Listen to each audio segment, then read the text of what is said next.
Assalamualaikum warahmatullahi wabarakatuh. Alhamdulillah alladzi arsala rasulahu bil huda wa dinil haqq liyudhhirahu 'ala ad-dini kulli wa kafa billahi shahida.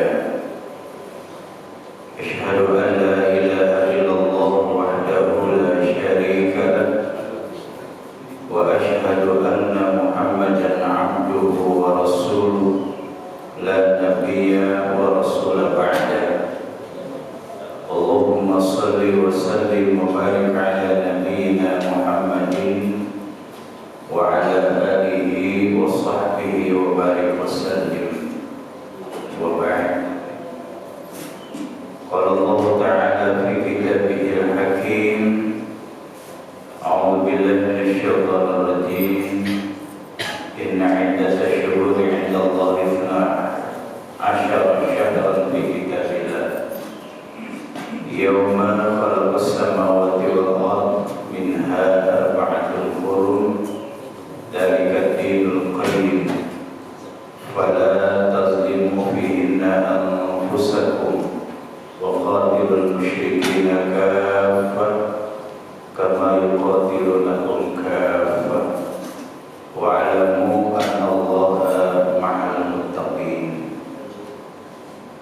Wa qala ta'ala aydan zuyyina lin-nasi hubbush syahawat minan nisa' wal banin wal qanatiril muqantarah minadh dhahabi wal fiddah wal khaylil musawwamati wal an'ami wal harth dzalika mata'ul hayatid dunya wallahu 'indahu husnul ma'ab. Yang saya hormati Ketua dan Pengurus DKM Masjid Al-Ikhlas Villa Anggrek, yang saya hormati dan saya muliakan para tokoh masyarakat, hadirin hadirat yang dirahmati Allah. Kita bersyukur kepada Allah pagi ini tanggal 15 Dzulqa'dah kita masih dipertemukan oleh Allah dalam keadaan sehat dan selamat. Rasa syukur yang dalam kita melafazkan kalimat tahmid alhamdulillahirabbil alamin, pujian milik Allah yang maha sempurna. Kaji kita pagi ini mengambil salah satu sabda Nabi sallallahu alaihi wasallam yang terkait dengan umat Islam akan tertimpa bencana.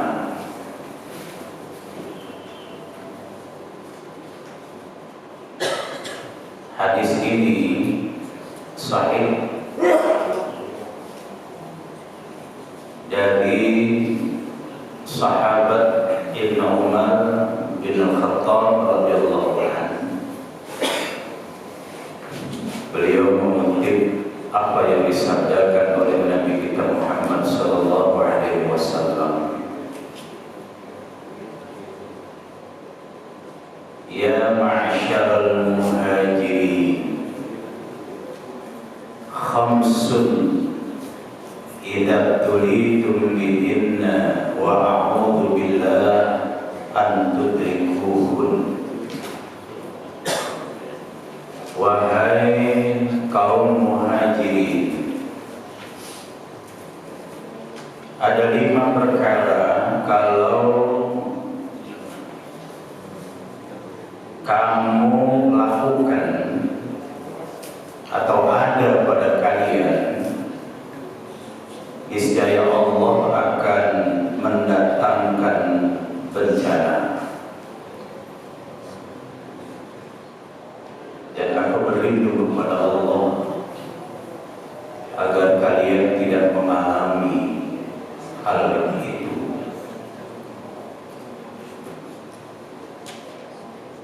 Rasulullah sampaikan di hadapan kaum muhajirin, artinya kaum yang hijrah dari Mekah ke Madinah.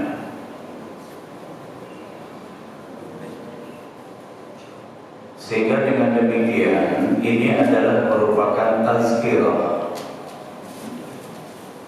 bukan hanya untuk kaum muhajirin saja, tapi juga tazkirah ini untuk pengikut Nabi Muhammad sallallahu alaihi wasallam. Di antara 5 perkara tersebut, yang pertama Rasulullah katakan, lam tazharil fahisyah fi qaumin qad hatta yu'linu biha illa fasya fihi at-ta'un wal awja' allati lam takun madat fi aslafihim alladhi madat. Yang pertama Rasulullah katakan bahwa apabila perbuatan zina sudah merebak pada suatu kaum, mereka berani melakukannya secara terus terang, Allah akan menimpakan kepada kaum tersebut suatu penyakit, yaitu penyakit ta'un, dan juga merebak penyakit-penyakit yang lain yang tidak ada obatnya. Dan penyakit-penyakit ini belum pernah terjadi pada kaum-kaum sebelumnya. Bapak dan saudara yang dirahmati Allah, memahami dari apa yang diungkapkan oleh Nabi kita Muhammad sallallahu alaihi wasallam tentang perbuatan zina, ini tentu perlu kita perhatikan, wabil khusus dari mulai kalangan keluarga kita, masyarakat lingkungan tempat tinggal kita. Bagaimana perbuatan zina ini? Kalau ini sudah dilakukan dan merebak di tengah-tengah masyarakat, dan mereka berani melakukannya secara terang-terangan, Rasulullah katakan akan didatangkan satu penyakit, di antaranya adalah penyakit ta'un, penyakit menular yang membawa kepada kematian. Alhamdulillah. Kita dulu mendengar adanya yang namanya penyakit ain, flu burung, dan nama-nama penyakit lainnya. Ini membahayakan manusia. Kenapa ini terjadi? Bukan hanya penyakit ain, bukan hanya flu burung saja, penyakit-penyakit yang aneh-aneh lainnya ini pun bermunculan. Ini kalau kita konfrontir dengan apa yang disampaikan oleh Nabi kita Muhammad sallallahu alaihi wasallam, ternyata sumbernya adalah dari perbuatan zina yang begitu merebak di masyarakat. Oleh karena itulah Bapak dan Ibu yang dirahmati oleh Allah, menjadi tugas kita bagaimana kita menyelamatkan diri kita, keluarga kita, dan masyarakat yang ada di lingkungan kita. Yang kadang-kadang ini dahsyat perbuatan zina, bukan hanya dilakukan oleh pasangan muda-mudi yang belum melakukan pernikahan saja, tapi juga justru dilakukan oleh orang-orang yang sudah berkeluarga. Dan anehnya bukan hanya dilakukan oleh orang yang masih muda saja, tapi juga orang tua melakukan hal ini. Dan lebih dahsyat lagi, bukan hanya kaum yang tidak punya jabatan di dalam satu daerah, tapi justru ini pun tidak sedikit dilakukan oleh para orang-orang yang punya jabatan di satu pemerintahan. Nah, inilah saudaraku yang dirahmati oleh Allah, sehingga ini menjadi hal yang sangat memprihatinkan. Apalagi teknologi maju sekarang. Banyak anak-anak kecil saja akrab dengan yang namanya HP atau handphone. Kalau mereka meningkat sudah remaja, dia akan mencoba sesuai dengan perkembangan jiwanya. Masuk usia pubertas itu dia akan mencari dan mengakses film-film yang tidak pada tempatnya. Sehingga disinilah Bapak dan saudara dirahmati oleh Allah, hal yang sangat mengkhawatirkan buat kita. Yang kedua, ini masih terkait dengan masalah zina. Tapi Rasulullah menghubungkan perbuatan zina ini dengan riba. Yang kedua, kata Rasulullah sallallahu alaihi wasallam, "Idza zahara az-zina wal riba fi qaryatin faqad ahallu bi anfusihim adab Allah." Ini Rasulullah menggabung antara zina dengan riba. Jika perbuatan zina dan riba telah dilakukan secara terang-terangan pada suatu penduduk, maka sungguh penduduk itu telah menghalalkan turunnya azab dari Allah. Kenapa Rasulullah SAW ini menghubungkan antara zina dengan riba?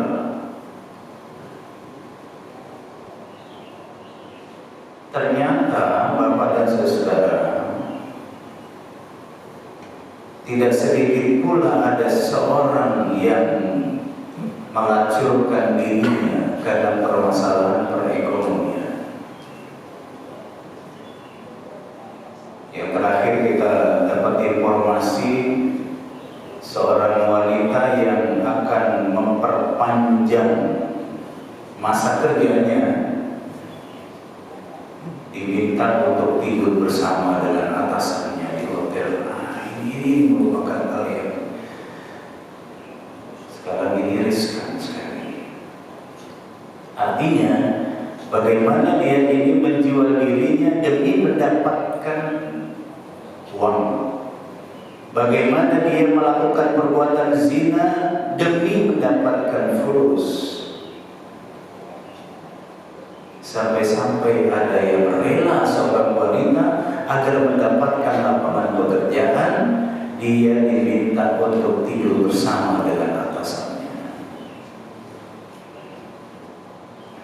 Selain itu, Bapak dan saudara, perbuatan riba ini pun sudah menjalar ke berbagai daerah sampai ke pelosok-pelosok yang orang kenal dengan istilah rentenir, ya, yang sekarang istilahnya adalah pinjol. Ini ternyata sudah begitu merebak ke daerah. Apalagi mereka ini tahu di daerah tersebut daerah yang minus, yang kadang-kadang suaminya mendapatkan uang itu pun tergantung kepada pekerjaan yang dia lakukan. Sehingga di saat perekonomian itu macet, mereka ini berupaya bagaimana bisa meneruskan kehidupan dalam rumah tangga. Tidak sedikit ada yang terjebak dengan pinjol tadi.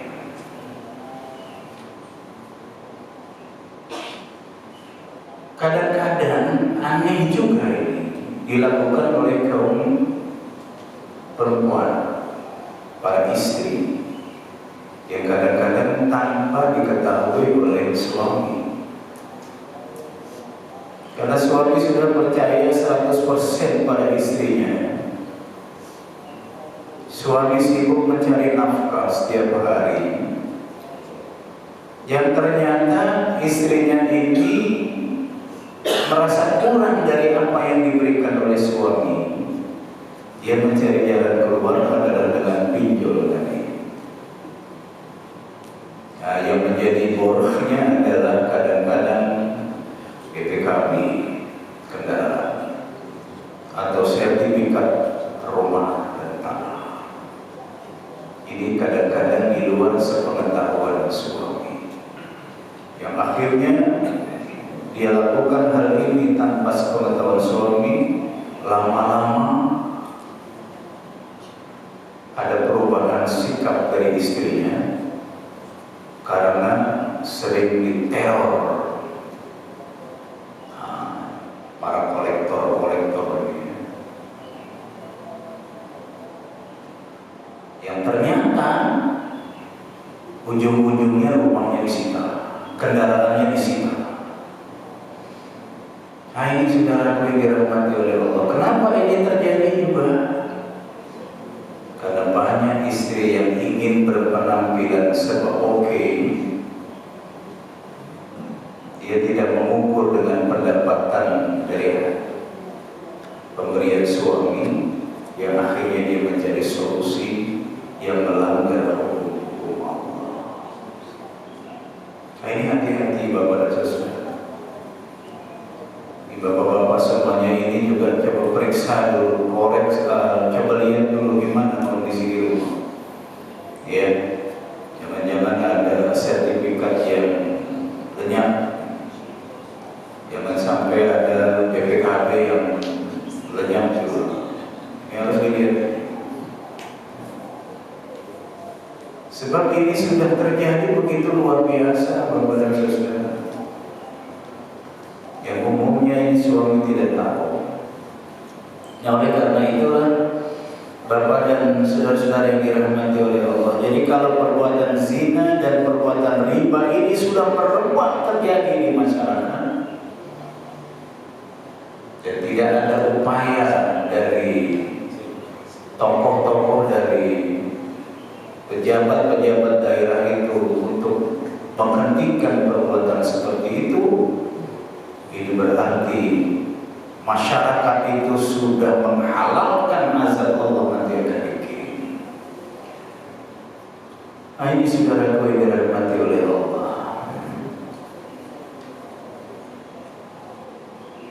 Yang ketiga, walam yanqusul mikyal wal mizan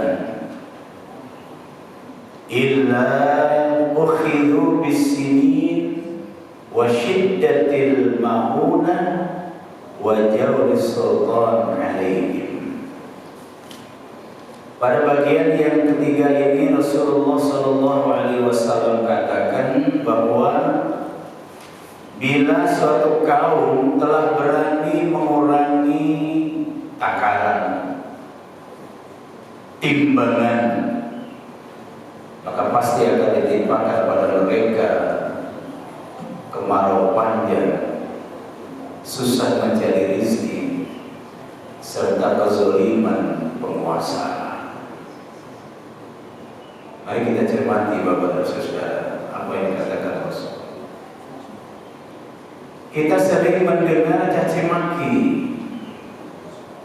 atas kezaliman penguasa, tetapi kita lupa barangkali sifat amanah ini telah hilang dari para pedagang-pedagang. Kadang-kadang mereka ini berani mengurangi meteran atau takaran atau sukatan atau timbangan tadi untuk mendapatkan keuntungan yang besar. Ini berarti sudah bermain mutaffif.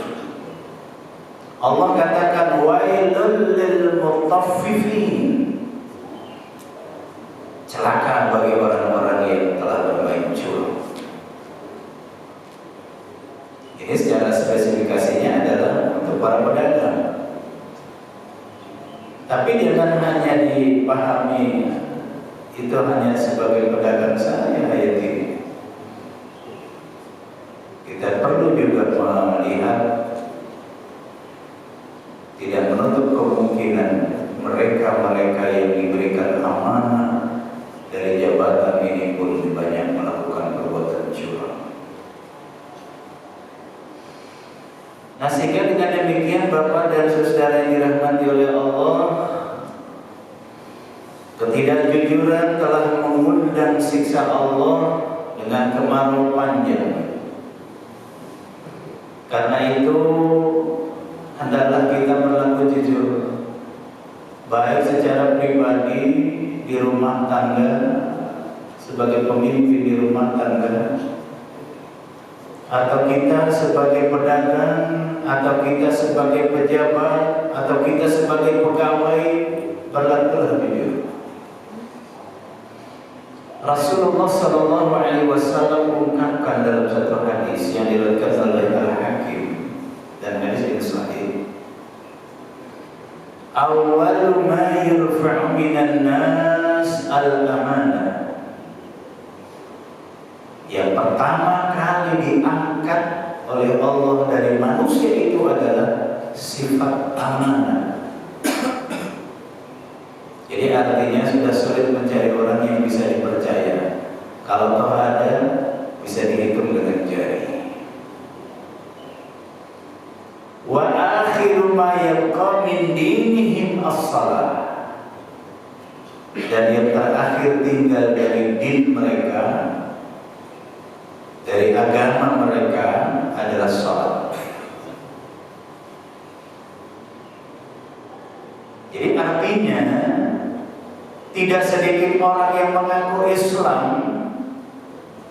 salat ini sudah tidak lagi dipedulikan.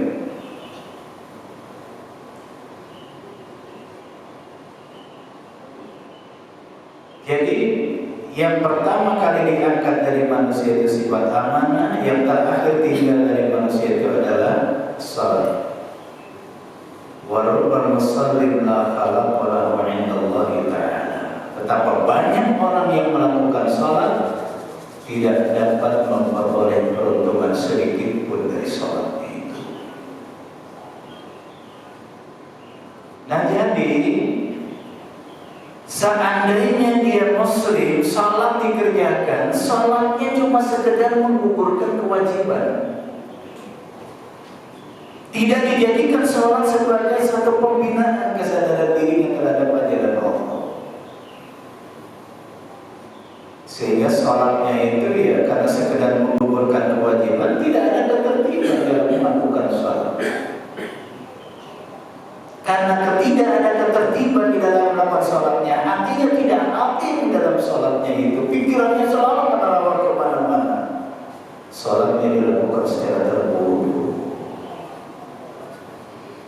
yang akhirnya tidak bisa membentuk karakter dirinya itu menjadi memiliki akhlak yang baik. Padahal di dalam Quran dan sabda Rasulullah SAW, kalau kita baca tentang salat, ya, satu di antara salat dapat diterima oleh Allah adalah di antaranya salat itu meningkatkan jiwa sosial pada orang lain dan membentuk karakter yang baik atau tercipta akhlakul karimah. Tapi kalau salatnya sekedar menggugurkan kewajiban, hatinya tidak pernah hadir di dalam melakukan salat, dilakukan salat itu secara terburu-buru,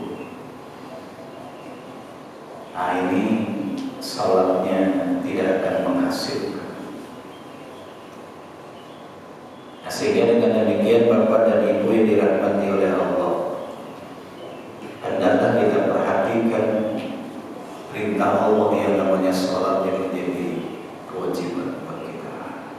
Jangan sholat fardu itu sekedar menggugurkan kewajiban saja, tapi cobalah dijadikan sholat sebagai pembinaan kesadaran diri kita terhadap ajaran Allah, sehingga bacaan sholat itu dilakukan secara hati, tidak terburu-buru.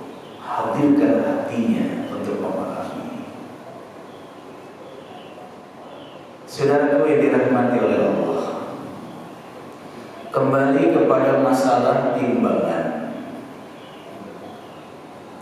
Ini sekali lagi bukan hanya sekedar para pedagang saja, tapi juga mereka-mereka yang duduk sebagai penentu hukum ini. Bagaimana dia menimbang dan memutuskan perkara. Jangan sampai nanti diputuskan perkara itu dengan tidak adil. Ya, jadi Rasulullah menggunakan bahasa yang sangat halus di dalam permasalahan ini. Bukan hanya para pedagang saja dalam menimbang sesuatu barang yang akan dijual, tapi juga ini berlaku kepada penentu hukum. Jangan sampai nanti berbuat curang. Jangan sampai nanti mereka ini melakukan tindakan-tindakan yang membuat orang itu menjadi celaka. Katakan saja, kalau dia ditugaskan sebagai petugas KPK,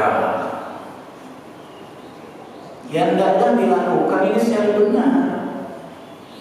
Jangan sampai terbang pilih orang-orang yang dia tidak suka itu yang dicacar, tapi orang-orang yang dekat dengannya, yang sering memberikan kontribusi padanya, itu tidak diberikan, tidak dibayar. Termasuk para petugas-petugas KPU, Komisi Pemilihan Umum nanti. Karena ini terjadi, ada penggelembungan suara dan ada menghilangkan suara. Ini pun merupakan hal yang perlu dicermati beberapa sesuatu. Dan nanti juga ada petugas Komisi Pemilihan Umum di daerah, mulai dari RW sampai kelurahan, kecamatan dan seterusnya. Ini tugas yang betul-betul harus dilaksanakan secara amanah. Jangan sampai nanti ada kecurangan-kecurangan di situ. Nah, sehingga dengan demikian, kalau ini terjadi kecurangan-kecurangan dan ini sudah merebak di suatu daerah dan di suatu penduduk, maka Allah akan memberikan satu peringatan dengan kemarau panjang. Kalau tidak terjadi kemarau panjang, susah mencari rezeki, susah mencari bekal-bekal hidup atau maisha. Nah, ini saudara yang dirahmati oleh Allah. Sehingga dengan demikian di sini Rasulullah SAW mengajak kepada kita untuk mengoreksi diri sendiri dan mengoreksi kondisi yang ada di masyarakat. Yang keempat, walam yamna'u zakata amwalihim illa muni'ul qatra minas sama' walau lal bahaim lam yuntimu, kata Rasulullah. Bila mereka menahan zakat dari harta, artinya kalau ada orang yang sudah wajib zakat tidak ditunaikan zakat itu, niscaya Allah akan menahan air dari langit, artinya tidak akan diturunkan hujan. Jika sekiranya artinya tidak ada binatang di muka bumi niscaya Allah tidak akan turunkan hujan itu selama-lamanya. Nah, saudaraku yang dirahmati oleh Allah, zakat ini merupakan satu kewajiban yang harus ditunaikan dari para agniya untuk didistribusikan kepada 8 asnaf. Jadi yang paling utama adalah lil fuqara wal masakin. Nah, sehingga dengan demikian bagaimana kita mengkontribusi zakat ini kepada orang-orang yang tepat. Memang kalau di negara Islam berdasarkan Al-Quran, khudh min amwalihim shadaqatan tutahhiruhum wa tuzakkihim biha. Mengambil pemahaman dari ayat ini, ambillah zakat dari harta-harta mereka yang kaya dari orang muslim. Nah, saudara, sehingga dari bahasa khudh, ambillah, ini ada petugas khusus. Kalau di negara Islam itu ada petugas khusus penarik zakat. Mereka di-SK-kan oleh pemerintah. Mereka lah nanti yang datang ke rumah-rumah untuk mengkalkulasi kekayaan seseorang. Kemudian ditentukan zakatnya sesuai dengan perhitungan menurut syariat.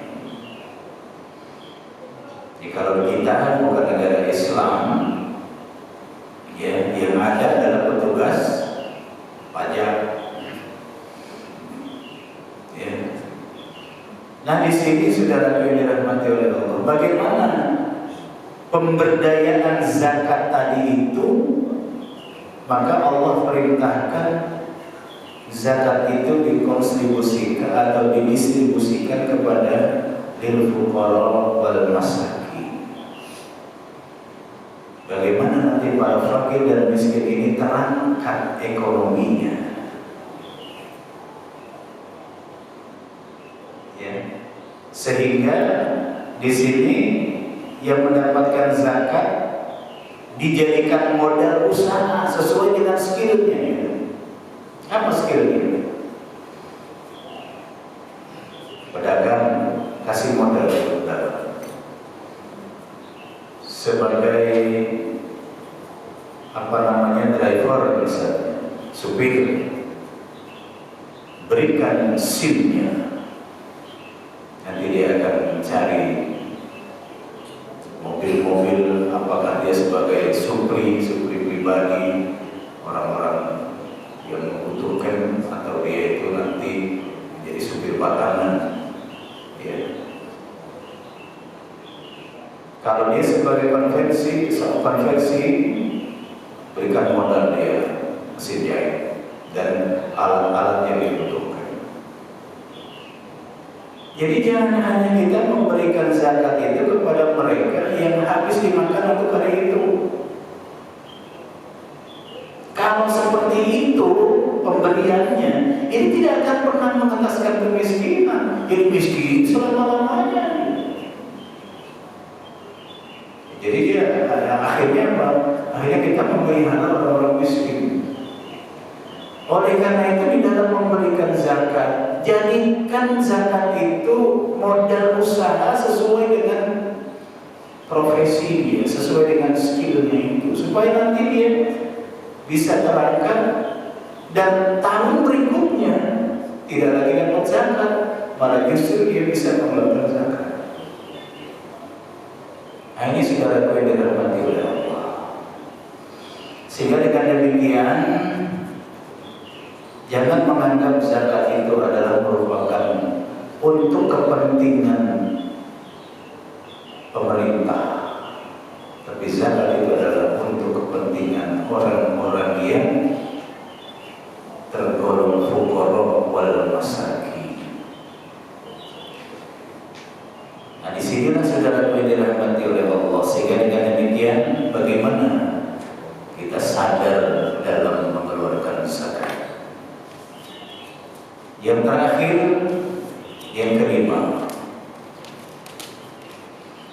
wa walam yanqudu 'ahdallah wa 'ahda rasulih. Bila mereka telah merusak perjanjiannya kepada Allah dan perjanjiannya kepada Rasulnya, illa sallallahu alaihim aduwan min ghairihim,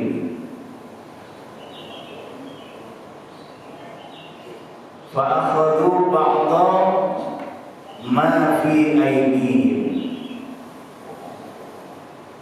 Kalau sudah perjanjian kepada Allah dan Rasulnya itu dirusak, kata Rasulullah, niscaya Allah akan menguasakan di atas mereka musuh-musuh mereka. Musuh itu merampas sebagian dari apa yang ada di tangan orang-orang Islam itu. Ini maksudnya kita sering berucap janji pada Allah. Setiap hari kita mengucapkan syahadatain setelah salat, setelah berwudu. Setelah berwudu kita mengucapkan syahadah, itu sebenarnya adalah janji kita kepada Allah dan Rasul. Di dalam salat kita pun sering berjanji, kalau tawajuhnya dibaca ada kalimat inna salati wa nusuki wa mahyaya wa mamati lillahi rabbil alamin. Di dalam salat pula kita mengatakan iyyaka na'budu wa iyyaka nasta'in. Itu adalah janji-janji yang sering kita ucapkan. Janji kita kepada Allah, janji kita kepada Rasulnya. Ini jangan sampai dirusak. Termasuk kalau kita mengucapkan insya Allah kalau ada undangan. Ya. Misalnya ada undangan pengajian, kita ucapkan insya Allah. Hati-hati, jangan sampai kita mempermainkan kalimat insya Allah. Ya, jadi orang yang beriman kalau dia mengucapkan insya Allah benar-benar ikutkan janji itu, jangan sampai diingkari. Memang arti dari insya Allah jika Allah menghendaki. Artinya ini jangan sampai kita kalau pemahamannya jika Allah menghendaki itu bagaimana? Aku mau datang ya, urusanku, gak datang juga urusanku. Makanya ada orang bilang insya Allah itu insya Allah deh, pakai ada dehnya. Ya, kalau kita mengucapkan insya Allah nggak usah ditambah dengan kalimat lain. Insya Allah saya akan hadir. Insya Allah saya akan selesaikan hutang saya. Insya Allah saya akan selesaikan masalah ini. Itu karena janji kita kepada Allah. Ya. Nah sehingga dengan demikian Bapak dan Ibu yang dirahmati oleh Allah, kalau ternyata kita sering mempermainkan janji kita kepada Allah dan Rasul, Rasulullah katakan kita nanti akan dikuasai oleh musuh-musuh kita sendiri. Yang akhirnya musuh kita, musuh Islam ini dapat menguasai orang Islam dan dapat menghancurkan Islam. Inilah saudara yang dirahmati oleh Allah. Sehingga dari apa yang diungkapkan oleh Nabi kita Muhammad SAW ini hendaklah benar-benar menjadi pelajaran buat kita. Jangan sampai nanti kita mempermainkan janji kita kepada Allah dan Rasulnya. Saya tutup dengan satu sabda Rasulullah SAW. Kata Rasulullah, la yuqadanna ural Islam urwatan urwatan. Sesungguhnya tali ikatan Islam akan terurai satu persatu, kata Rasulullah.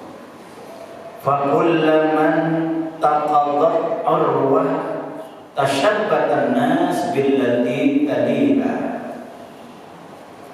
Setiap terputus satu tali ikatan itu, maka orang-orang akan berebut untuk bergantung kepada tali yang masih tergantung itu, yang masih tersisa. Wa awwaluhunna naqdul hukmu wa akhiruhunna shalah. Yang pertama adalah terlepas dari umat Islam itu adalah hukum. Yang kedua, terakhir adalah perkara sholat. Apa maksudnya? Maksudnya, kalau orang Islam ini sudah tidak lagi mengindahkan hukum-hukum Allah, sudah tidak lagi perintah Allah ini tidak menjadi bagian untuk dikerjakan, justru larangan Allah inilah yang mereka perkukuh, berarti sudah putus tali dari ikatan Islam itu pada kita. Apakah mereka ini sebagai penegak hukum jangan sampai melakukan tindakan curang, jangan sampai melakukan tindakan kezaliman, jangan sampai memutuskan hukum ini mereka yang bayar besar, yang tidak membayar itu disisihkan. Dan yang kedua, kata Rasulullah, yang terakhir yaitu perkara sholat. Jadi kalau umat Islam sudah tidak lagi memperhatikan tentang sholat, sudah tidak lagi mengindahkan perintah sholat, maka itu berarti ikatan Islam sudah putus. Oleh karena itu Allah ingatkan kepada kita di dalam surah Ali Imran ayat 59, surah Maryam ayat 59. Fakhalafa min ba'dihim khalfun adha'us shalah wattaba'us syahawat fasawfa yalqawna ghayya. Maka akan muncul generasi setelah mereka ini, generasi yang mengabaikan sholat dan senantiasa memperturutkan syahwat. Kelak mereka akan menemui jalan kesesatan. Oleh karena itu, apa yang diungkapkan oleh Nabi Muhammad SAW dan apa yang difirmankan Allah di dalam Quran ini adalah benar-benar kita perhatikan bagaimana tentang sholat pada diri kita dan keluarga kita, bagaimana yang mendapatkan amanah sebagai penegak hukum benar-benar menjalankan amanah secara baik. Semoga Allah memberikan kekuatan dan kemampuan pada kita semua untuk dapat mengamalkan apa yang diajarkan Allah melalui Rasulnya, dan kita bisa menutup hidup ini dengan husnul khatimah. In uridu illa al-islah mastata'tu wa ma taufiqi illa billah, alaihi tawakkaltu wa ilaihi unib.